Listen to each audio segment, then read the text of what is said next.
Olá, aqui é a professora Fernanda, tá? E agora nesse vídeo a gente vai resolver um segundo exemplo aqui, né, de aplicação da conservação de energia, tá? Bem, qual que é a diferença desse exemplo para o anterior, né, para o primeiro? Agora, aqui no meio do meu sistema, eu vou ter a presença de uma máquina, tá? Lembra que no primeiro exemplo, né, a gente tinha um escoamento puro e simples, sem envolver nenhum equipamento forçando, né, o fluido a escoar. Então, lá, a gente podia aplicar a equação de Bernoulli. Aqui a gente precisa modificar um pouco a equação, porque agora, com a presença de uma máquina, ela vai alterar o comportamento desse escoamento, tá? Ela vai provocar a alteração dos níveis de energia, tá? Bem, então, né, o que é o nosso problema? Né? Aqui tá só o desenho esquemático, né? No vídeo da aula ou nos slides vocês conseguem ver a proposição completa, tá? Bem, nesse exercício ele está dizendo que eu tenho um tanque de água, um reservatório de grandes proporções, isso é uma informação importante, tá? Que depois eu vou comentar. Tá? E aí ela tá, né, abastecendo essa máquina, que a princípio eu não sei se é uma bomba ou se é uma turbina, tá? Ainda não sei que tipo de máquina que é. E aí, né, a água excedente é que ela é descarregada num segundo tanque, tá? A vazão com que essa água escoa através desses dutos, tá? É 10 litros por segundo. E, né, o meu objetivo é determinar que tipo de máquina é essa, se é bomba ou se é turbina. E uma vez que eu tiver determinado, conhecendo o rendimento de 75%, eu quero determinar qual é a potência dessa máquina, tá? Então, aqui a gente já acrescenta duas coisas, né? A presença de máquina no meu sistema estudado. E eu já estou considerando um tipozinho de perda, tá, de energia, que é a perda que é inerente à máquina, tá? Então, por isso, esse valor de rendimento, tá? Que ali é a medida do quanto que ela está conseguindo aproveitar da energia disponível, tá? Aí, além disso, a gente tem a massa específica da água, que o nosso fluido aqui é água, né? Que está dotado de 1000 quilos por metro cúbico, e a área dos tubos, que é 10 centímetros quadrados. Tá? E a aceleração da gravidade de 10 metros por segundo ao quadrado. Então, primeiro vamos anotar aqui as grandezas que a gente conhece, né, que foram fornecidas pelo exercício. A gente sabe aqui que a vazão, né, são 10 litros por segundo. O rendimento da minha máquina, que eu não sei ainda qual é a máquina, é de 75%. Tenho aqui que a massa específica da água é 1000 quilos por metro cúbico. A área dos tubos aqui, 10 centímetros quadrados.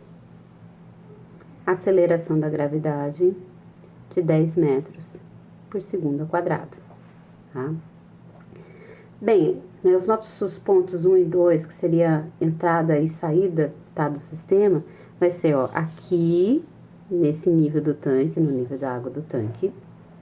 E o ponto 2 é na saída do tubo, tá? Então, essa aqui seria minha entrada, aqui seria minha saída, tá? Observando a figura, a gente também tem duas informações, tá? Porque, ó, com relação ao centro do duto, eu tenho já medido aqui a altura do ponto 1, da minha entrada, e a altura do ponto 2, que é a saída. Então, a gente já tem as informações de Z1, que é 20 metros, e Z2, que é 5 metros, tá? Bem, então o que a gente quer saber? Eu quero saber que máquina é essa daqui. Então, o que a gente quer encontrar, tá? É o HM. Porque a partir daqui, a gente vai saber se é bomba ou se é turbina, tá? Bem, então para começar, a gente tem que aplicar a conservação da energia, tá? Então, aqui fica um pouquinho modificada, como eu comentei, porque agora a gente tem a presença de uma máquina. Então, como que vai ficar? Eu vou ter aqui, ó, a carga de entrada, mais a carga que a máquina altera do meu sistema. Isso aqui tem que ser igual a carga de saída. Lembra que tá só H1 porque eu tenho uma entrada só. Se eu tivesse 2, 3, 4, eu ia somando aqui. A saída é a mesma coisa. Como eu tenho uma só, é só uma carga. Mas se eu tivesse 2, 3, 4, eu ia somando aqui no lado da saída, tá?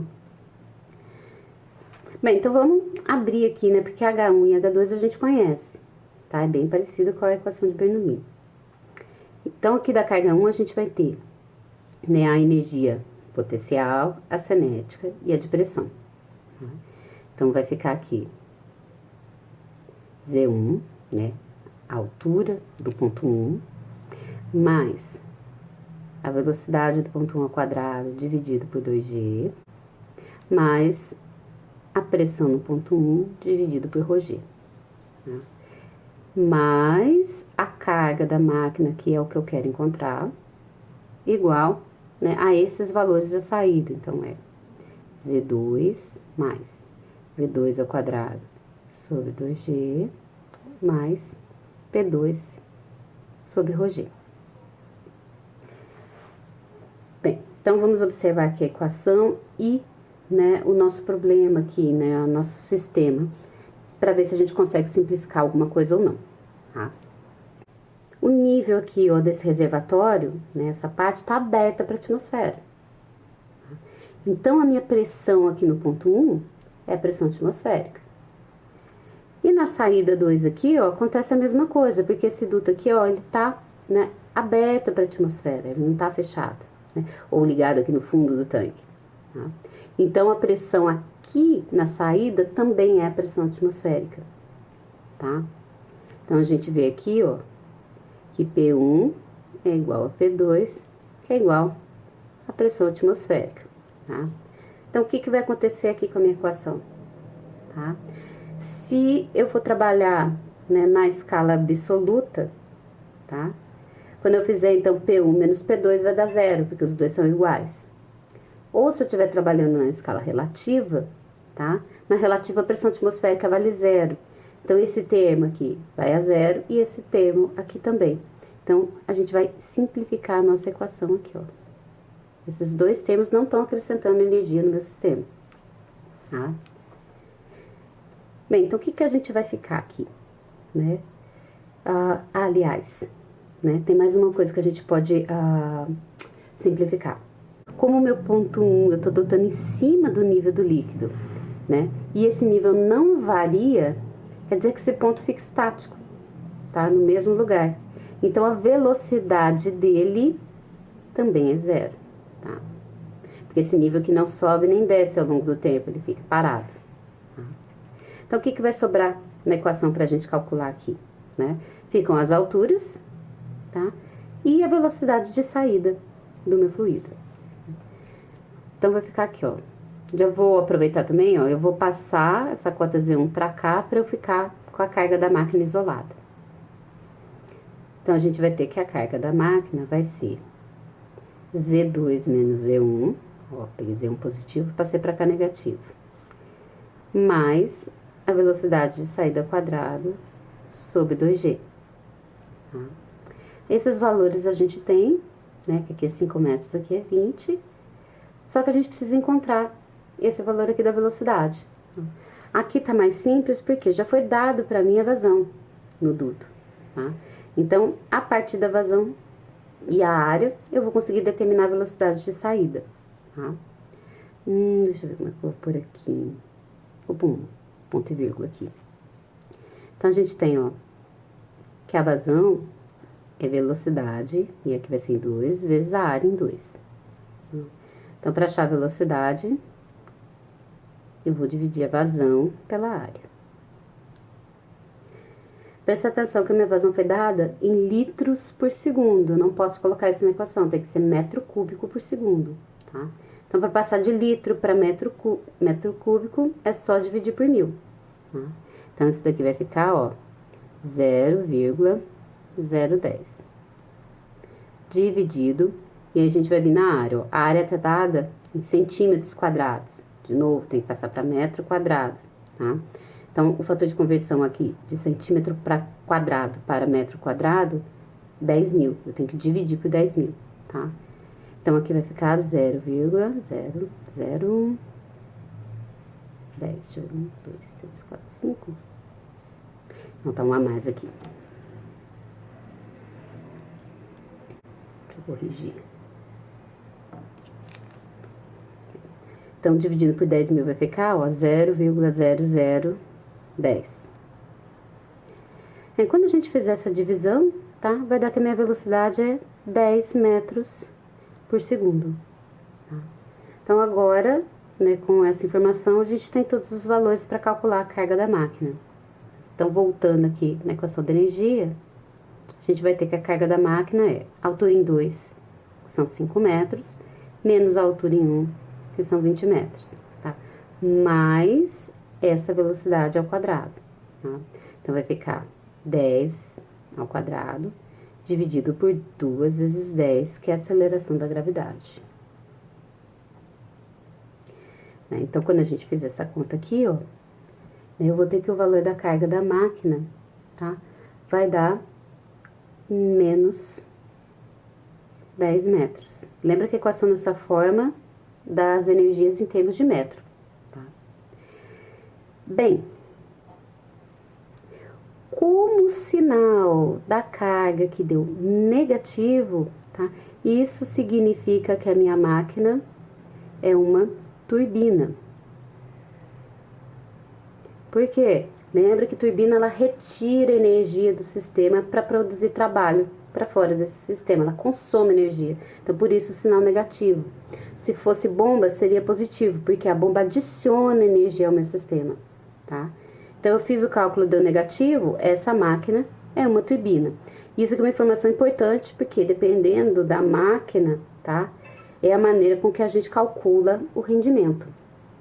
Então, como a gente já descobriu que é uma turbina, tá? Então, dá pra gente fazer agora a segunda parte, que é calcular a potência da máquina, tá? Então, no caso da turbina, tá? O rendimento é calculado assim, é sempre a energia útil dividido pela energia disponível, tá? A energia útil é a potência que a turbina consegue gerar para fora do meu sistema. E a energia disponível, tá? É justamente essa, né, essa carga aqui que eu tenho disponível no meu fluido para usar na turbina. Tá? Bem, então o exercício que é que eu acho aqui, ó, potência da turbina. Tá? Então, passando, né, a potência disponível aqui para cá, multiplicando, a gente vai ter que a potência da turbina vai ser o rendimento da turbina vezes a potência disponível no fluido. Tá? Aí a gente viu em aula, né, que tem como a gente calcular essa potência, né, com essas informações aqui do escoamento, tá? E aí a fórmula dela aqui, ó, né, essa potência disponível, né, ela é, né, vai ficar o rendimento vezes massa específica do meu fluido, vezes a aceleração da gravidade, vezes a vazão e vezes a carga da minha máquina, que nesse caso a minha máquina é uma turbina, tá? Como eu já tenho todas essas informações, é só substituir para encontrar, né, a potência da turbina. Então, a potência vai ficar aqui, ó, o rendimento dela, que é 75%, então é 0,75 vezes Rho da água foi dado de 1000, o G foi dado como 10, tá? A vazão, de novo, aqui tem que entrar em metros cúbicos por segundo, tá? Então, eu divido 10 litros por 1000. Então, isso aqui vai ficar 0,010. E vezes né, a carga da máquina que a gente acabou de calcular. Aqui na equação da potência não entra um sinal, tá? Porque não tem sentido eu falar numa potência negativa. Então, a gente vai colocar só, né, o módulo aqui, o valor sem o sinal. Então, são 10 metros. Então, fazendo essa conta aqui, a gente vai encontrar que a potência da turbina para essa instalação é de 750 watts, tá?